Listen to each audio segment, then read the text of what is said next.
Hi, this is Kevin Baumer, CML Deputy Director, and welcome to the March 30th edition of the CML Statehouse Report.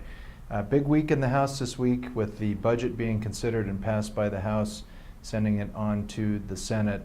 You'll hear a little bit more from Morgan Cullen later on the transportation discussion as it relates to the budget, but just know that CML is involved in that, as well as other aspects of the state budget that impact municipalities. One of the issues that came up was severance tax, particularly as it relates to funding programs in the Department of Natural Resources.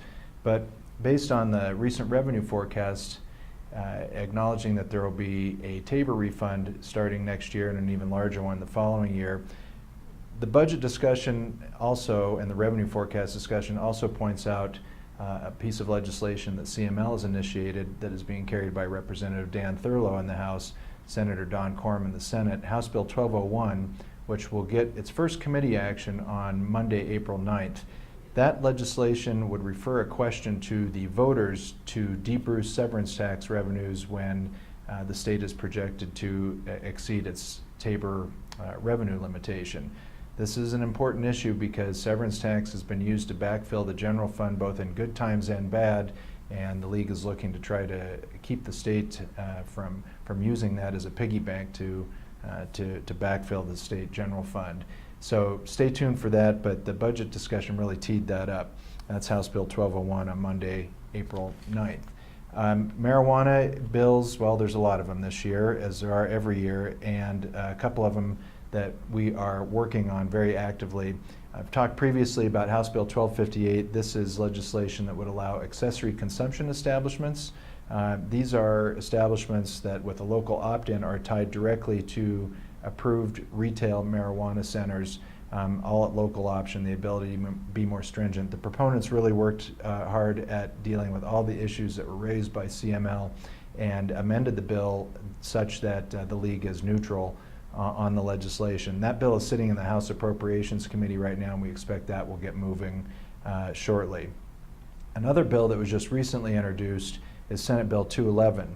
Now, this sounds similar, but there's a distinct difference. Senate Bill 211 would allow marijuana consumption clubs, and unlike the House Bill 1258 that are tied to a retail center, these would be completely and separately licensed. Right now, the League's opposed unless amended to that legislation. The way it was introduced, while it does have an opt-in requirement, it would allow an opt-in, but a municipality that was otherwise opted out of every aspect of retail could have an opt-in election, or the city council or town board could do it on their own.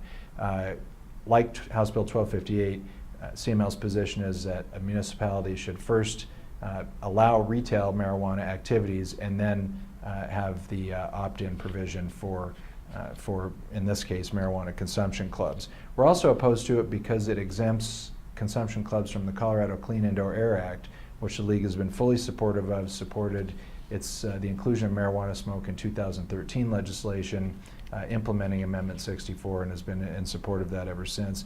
And we're also opposed to it because it exempts owners from all liabilities that pertains to over-service of patrons as well as service to those that are under 21. So that is a significant bill in that it would allow consumption clubs for the first time, along with 1258, of course. But this one still has a long ways to go. It's very similar to Senate Bill 63 from last year, which died on a 1-6 vote in the Senate Business, Labor, and Technology Committee, where Senate Bill 211 will be heard on Monday. Also in the marijuana world, House Bill 1259, which deals with sampling for quality control and other related purposes, is still working its way through the process. We're opposed to the bill unless it's amended, but are working with the proponents. You can read more about that in the Statehouse Report, but we expect that we'll be able to get to a reasonable outcome on that and be neutral on the bill. And last but not least, just because we haven't talked about it in a while, House Bill 1092, which is a delivery pilot project bill, made it through the House. CML's neutral on the bill. Actually, as it's written, we don't actually expect that any municipalities would allow delivery. It's an opt-in program and a pilot project. The bill was assigned to the Senate Judiciary Committee, where we think it might have kind of an uphill battle. So that is House Bill 1092. Just real quick on beer and liquor, because we've been talking about it and still not much has happened. Senate Bill 198, which is sort of an alternative to how fermented malt beverage licensing would occur after January 1st, 2019, was heard in committee. A lot of opposition to the bill. It's been taken off the calendar and has not been scheduled for action. So we're not sure what's going on with that, but it probably doesn't bode well for Senate Bill 198, which the League is opposed to as it was amended. We've talked a lot about potential legislation dealing with future fermented malt beverage licenses that the Senate Majority Leader was going to introduce. That may not happen at all now, and so the League is likely going to pursue our own legislation dealing with future licensing of fermented malt beverage licensees. Hi, this is Megan Dollar, Legislative and Policy Advocate with the Colorado Municipal League. Please excuse my voice this week. This week, Senate Bill 203 was heard for action only in the Senate Judiciary Committee. Senate Bill 203 has to do with conflict-free municipal defense counsel. It's a bill that CML and the ACLU worked on for several months and negotiated it to where CML is now in a neutral position on the legislation. That being said, we did have an amendment that we worked on with the ACLU to clarify some concerns in the bill having to do with independent commissions and some language around the alternate defense counsel. Unfortunately, that bill was not put on in the Senate Judiciary Committee. An amendment that was put on in the Senate Judiciary Committee was brought by the City of Colorado Springs. What that bill did, or excuse me, what that amendment does is significantly change the bill by removing any reference to independent counsel or oversight in the bill. From CML's position, that does significantly change the bill, and in good faith, we did not support the amendment because we had worked on the bill for so long with the ACLU. It remains to be seen whether or not the bill will be changed back to include some of the oversight and independent references, and CML will be following that bill quite closely to see what happens in the future. Another bill that will be introduced early next week is CML's priority legislation, creating a funding program in the Department of Local Affairs to provide reimbursements to municipalities that need to pay for the unfunded mandate created by House Bill 1309. What that bill did was mandate that municipalities have attorneys' defense counsel at first appearance in municipal court. Hi, this is Morgan Cullen with CML. This was a big week for transportation in the Colorado General Assembly.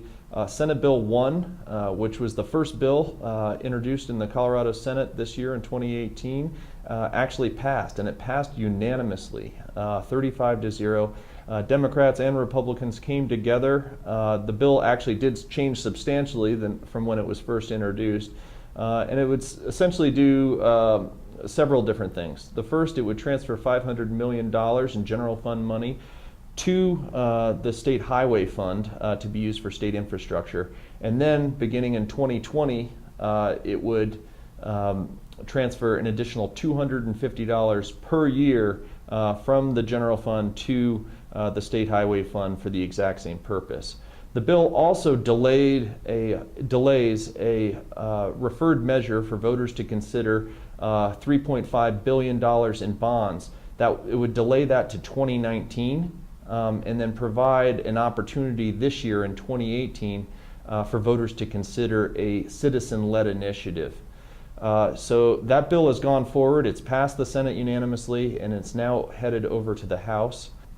Meanwhile, in the House of Representatives, they took up the state budget this year, 1322, the long bill, and a number of other joint budget committee bills that were considered as well, including House Bill 1340.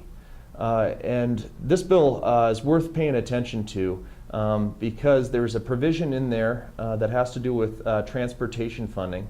And it would transfer, as originally introduced, the bill would transfer $495 million from the general fund to the state highway fund. But there was an amendment added to it that basically used a distribution formula similar to what was in House Bill 1242 last year. It would give 35% of the money to the state, to CDOT, to fund state highway infrastructure, but it would give 25% to cities and another 25% to counties, and then 15% of the remaining 15% would go to multimodal.